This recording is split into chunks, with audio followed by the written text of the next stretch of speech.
Hello மக்களே, இன்னைக்கு எங்க ஊர் திருவிழாக்கு தான் வந்திருக்கோம். எந்த ஊர்னு கேக்குறீங்களா? உங்களுக்கு தெரியாம என்ன, நினைத்தாலே முக்தி தரும் நம்ம திருவண்ணாமலை தான். போறோம், தாக்குறோம், தூக்குறோம்னு வசனத்தை பேசிட்டு ஸ்டார்ட் பண்ணோம். இன்னைக்கு என்ன தீர்மானத்தோட வந்திருக்கா தெரியலடா சாமி.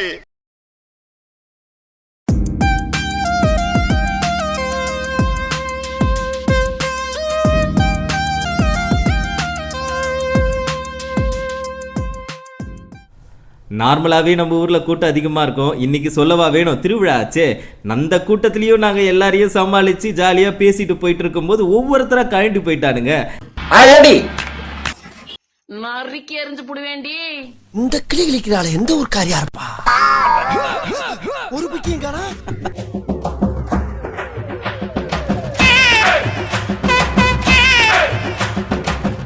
அவனுங்களை தேடி எப்படா கண்டுபிடிக்கிறதுன்னு உத்து பார்த்தா தூரத்துல நம்ம கடைக்குட்டி மாட்டிக்கிட்டான்.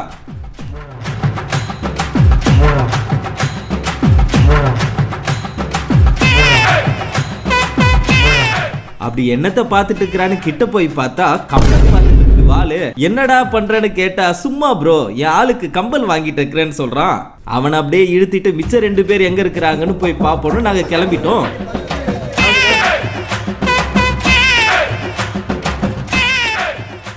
தூரத்துல பார்க்கும்போது நம்ம நிதிஷ் என்னடா பண்றான்னு பார்த்தா பால் வச்சு சின்ன குழந்தை மாதிரி விளையாடிட்டு இருக்கிறான். கிட்ட போய் என்னடா பண்ணிட்டு இருக்கிறேன்னு கேட்டா ஒண்ணுமே தெரியாத மாதிரி நீங்க என்ன இங்க பண்ணிட்டு இருக்கிறீங்க நம்மளையே திருப்பி கேட்கறான்.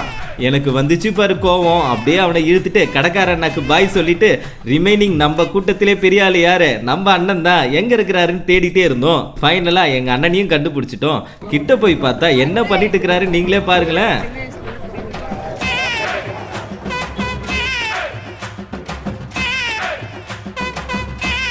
நாங்களும் போயிட்டு என்னையா இந்த வயசுல போயிட்டு பபுள்ஸ் எல்லாம் விட்டுட்டு இருக்கிறேன்னு கேட்டா, டேய் இதுக்கெல்லாம் வயசு பார்க்க கூடாதுடா, கிடைக்கும் போதே அனுபவிச்சுக்கிட்டுட்டான்னு சொல்றாரு.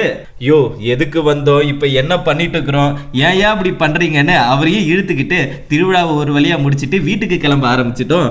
பாய் மக்களே.